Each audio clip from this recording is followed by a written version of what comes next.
Hello, I managed to find this set early at a Target, so here we go. We are reviewing today the 327th Star Corps Trooper Battle Pack. So as we can see at first glance, we have two factions. We have the 327th Star Corps and a Dwarf Spider Droid with 3 Super Battle Droids. So first let's take a look at the minifigures. So here we have the 327th Star Corps Trooper, and these are identical.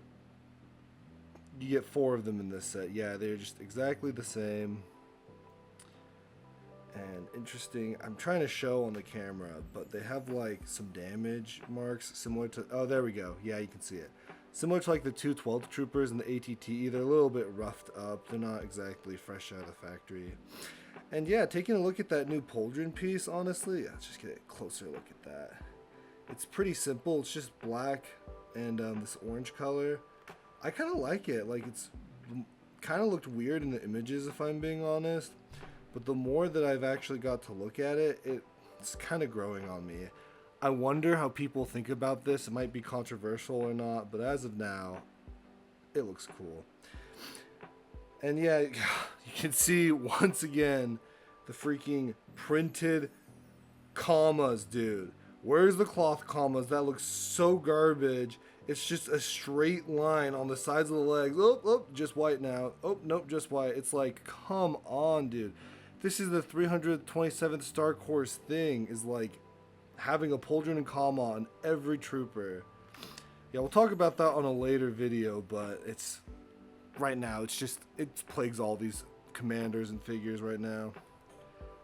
Hey, so this is the Super Battle Droid we saw last year. Nothing new. Gunmetal gray, sturdier than the older ones. It's nice. We get 3 of them, and it's good to get them in like a good quantity. It's good to get them in a good quantity, honestly. Yeah, nice. Overall, I like these guys. First, we're going to take a look at the droid faction of this set. It's pretty bare. I mean, you get this Dwarf Spider Droid and the 3 Super Battle Droids. Where I took a close look at these, but you can kind of see them, like, size comparison to the Dwarf Spider Droid. And let's just remove these. Take a closer look at the Dwarf Spider Droid. Yeah, as you can notice, there's quite a bit of hinges on these legs, so it's pretty funky to, like, actually grab. That's why there's this see-through block. There's this clear brick underneath, because it actually will not stand without it. Like, let's just, nope, like this, and it kind of stands. It's a bit low to the ground, and it's just a lot of hinges to try and get a good position with this. But yeah, so in terms of looks, I like this Dwarf Spider Droid a lot better than the one we saw in 2022. It's just more round, it's more complete, it looks like the droid, but it feels bare randomly. Like, there's so many exposed studs just here, and then here. And so it's kind of a weird contrast with this barrel and head where it's just so smoothed off, and then the rest of it just isn't. And then it looks good, but actually handling this thing, it's pretty fragile. Like, I was filming this earlier and this gun just popped off. Or if you move these legs a little bit too much, I think it's these back ones because of this curved piece. It's fine right now, but I've had them pop off before, and yeah, now this leg's just up like that. So cool guy, not super great for play, but you just kind of needed him to sit here most of the time anyways. And yeah, sweet. So here's the 327th Corps ATRT, and yeah, it's smaller than some of the giant ones we've seen in the past, like the 501st ones especially. So that's nice because it's more accurate, but it's not so small that it feels like a polybag build and just lacks detail. Like, we can see these legs. Look at all that detail. You got those hinge plates and some smooth pieces in between to kind of tile it off. And on these knees, you can have like these implications of the piston joints. But something I didn't realize with this Lego set was from the pictures on the Lego website, I thought this cannon right here was a ball joint, but it is just a vertical hinge. So we're just gonna like zoom in on that. And earlier, this front piece is pretty fragile. It falls off easily because it's just 4 studs, and these hinges are quite stiff. So like, just being careful not to break it. Yeah, like what is this, dude? What is this? I mean, it doesn't look good because it's a stud shooter, and it doesn't really play well because it's so stiff. And because I'm just gonna show like, oh, you're moving this, and then boom, like that just pops off. It's just 4 studs, so not great right there. And I don't think this thing looks like a good weapon in general. Like sometimes stud shooters you can get away with them blending in. This just doesn't. Especially with this bright red, like looking at this thing head on, seeing this just bright red here and this like square cannon compared to the rest of the vehicle, just doesn't look right. But regardless, another thing I've noticed is there's a lot of stickers on this thing for how small it is. You got a sticker on this panel right here, 327th, the core. Again, 327th, then you got a sticker here, then a sticker here.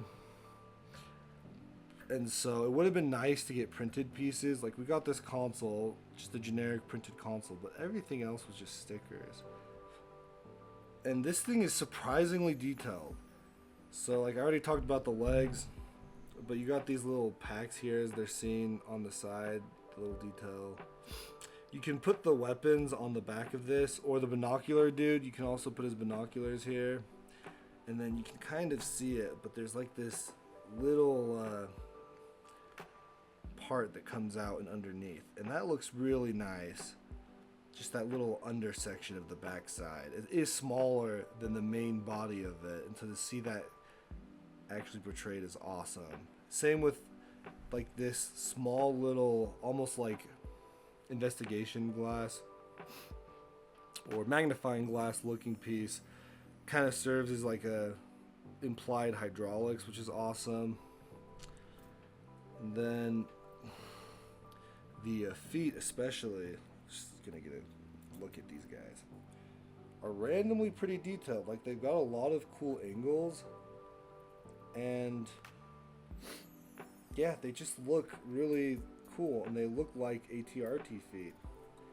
Just reposition this, and a bit studdy. Like I like how they got this kind of toe piece, but yeah, like really solid. This is a cool ATRT build. Other than this gun and its impracticality of using it, as well as this kind of gap right here, I like this build. It's pretty nice. The Clone Trooper and Battle Droid Battle Pack, it's currently on shelves today, and I got mine at Target for like $25, so I didn't even get it for like $30. And maybe that'll be the case with the 327th core. Well, we will also see it discounted frequently and actually be reasonable to find below its MSRP frequently. But yeah. Here's another comparison with the old 327th core that I happen to have from the first turbo tank. As you can see, it has this cloth pauldron, while the new one has this plastic pauldron. One thing that is to note, that the old minifigure has this head printing is actually correct. I don't know if you can see that, but right above that black line, it should have a little gap. You can kind of see it on the old one. This new one just doesn't have it. It goes right on through. And then this pauldron does actually have double-sided printing on the old minifigure, which I actually like. That's pretty cool. But overall, I think the new one is an improvement. I mean, it just looks more accurate. You can use headgear, and I like the plastic pauldron, but that comma is abysmal. Alright, overall I think the set is pretty decent. I like the minifigures, I like the build, the new Spider Droid's pretty cool despite how janky it can be. But $45 is a lot to ask for what you don't get here.